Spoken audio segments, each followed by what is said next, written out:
Hello, if your dog's having the reverse sneezing, which is a funny noise coming out of the nose, the mouth, there is one way to stop it quite quickly. Otherwise it can go on and it can get worse.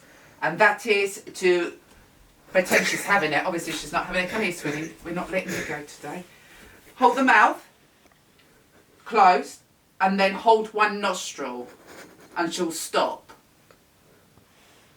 after a while. And then, or you can do the other nostril, but make sure the mouth is closed and you've got a thumb on one of the nostrils, not both, only one. Otherwise they can't breathe. Okay, thank you.